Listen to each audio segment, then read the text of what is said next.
Hi, welcome. My name is Chris Harris and welcome to another one of our videos for Bullet Central. Today what we're going to do is introduce to you our infinitely adjustable trigger hanger for the Kelbly Panda action. Now this trigger hanger came to us through an idea from Dwight Scott. Sadly it's not our own idea. Dwight Scott, as some of you may know, is a very well-renowned riflesmith from Michigan, and he approached us one day and suggested that we look at making a trigger hanger that was going to allow for infinitely variable trigger timing for the Panda. The trigger hanger, something similar to this, has been used in the Farley action, so those of you who know the Farley will be au fait with this. So let's take a look at what's inside the bag.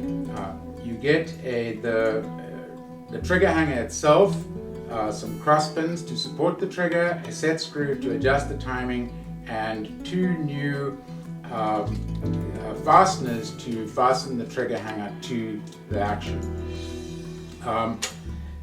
To demonstrate why we feel that this may be suitable to some of you shooters, what I've got here is a Steel Panda action with a trigger mounted in a regular trigger hanger. And as you may notice, when I close this action, there's a little bit of a hitch at the top here.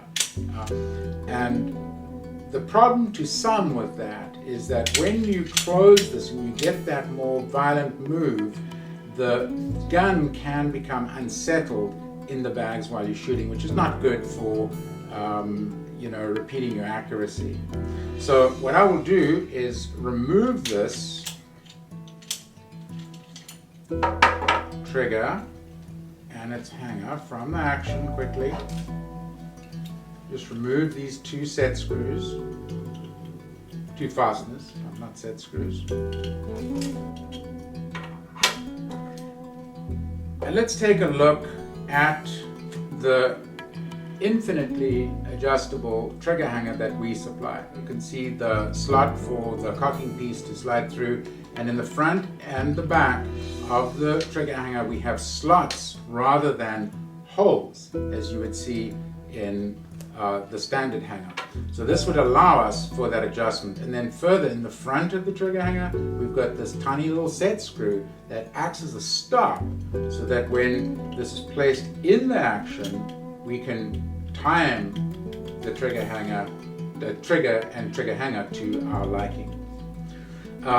So let's put this in its more rearward position.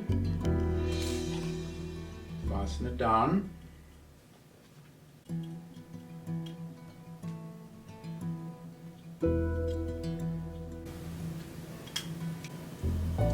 So now we have the trigger hanger in its more rearward position because the set screw in the front of the trigger hanger is turned out, and that will make it feel pretty similar to the standard trigger hanger.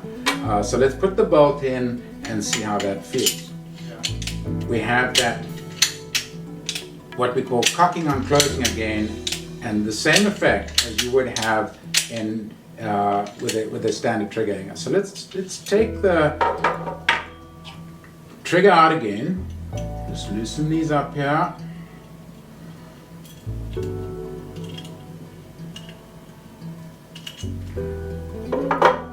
What I'm going to do is I'm now going to turn this little set screw in a little ways, and in effect by turning this in, my trigger is now going to be able to move a little bit further forward. Okay? We haven't done any measurements. You'd be welcome to actually take a little measurement of that set screw relative to the front of the hanger, so you know exactly how much you're moving it in. But this is really just to demonstrate how this trigger hanger works.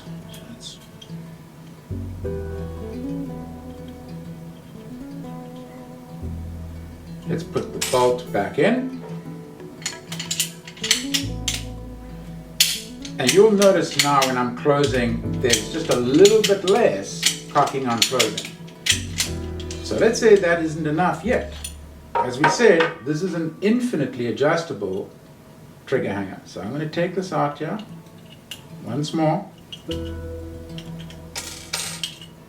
we're going to screw that set screw in just a little bit more because we want a little less cocking on closing.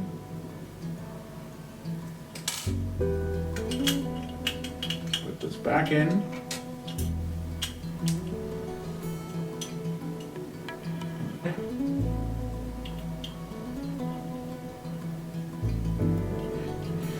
Let's try it once again. So we put the bolt in now, and we'll notice now we have no cocking on closing at all. Now, I'm not saying that any one of the positions that we just chose is good necessarily for your gun. This is something that is a matter of preference. You have got to decide where you want your trigger to be. The point is you now have that option. One thing that the guys at Kelbly advise, and we agree with them 100%, is that any action for that matter, including the Kelbly action, needs enough pinfall. If you do not have enough pinfall, you will severely negatively impact your accuracy.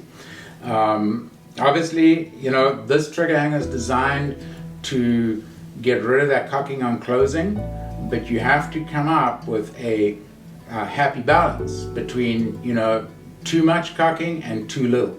Too little, you'll pick it up on the target pretty quickly and you'll be calling us saying, hey, what's going on here? Just one other little thing to take, to be cautious of, and we'll just open up this little baggie here. We provide you with a little set screw that could well be too long, and what I mean by that, when you screw the set screw in, if you screw it in too far, the front of the set screw could impact with the front of your top trigger sear. You do not want that to happen, so you have to inspect this carefully. We strongly suggest, obviously, as we do in all cases, that you use a competent gunsmith to tend to these things. But we know that a lot of shooters out there, they know their guns very well, they know how to do a lot of these changes and mods just as well as some gunsmiths do. So just be aware of that, is that when you're screwing the set screw in, you do not want it to run into the front of your top sear on your trigger. One way to avoid that, as I say, we've provided these set screws long, so just take the set screw and put it on a little sanding stone, a little bit of paper, and just sand the front down, or sand as much off the front of it until you're comfortable with the length, but make sure that you don't run into that. The other thing is with the screws, we've also provided these a touch long so that your gunsmith or yourself can actually sand these down to shorten them to the required length. So that's a little bit about our infinitely adjustable trigger hanger for the Kelbly Panda action. We've got a number of customers that are delighted about it, and hopefully it's going to help you in your shooting as well. We have fun bringing these products to you. So thank you for watching, and look forward to seeing you next time.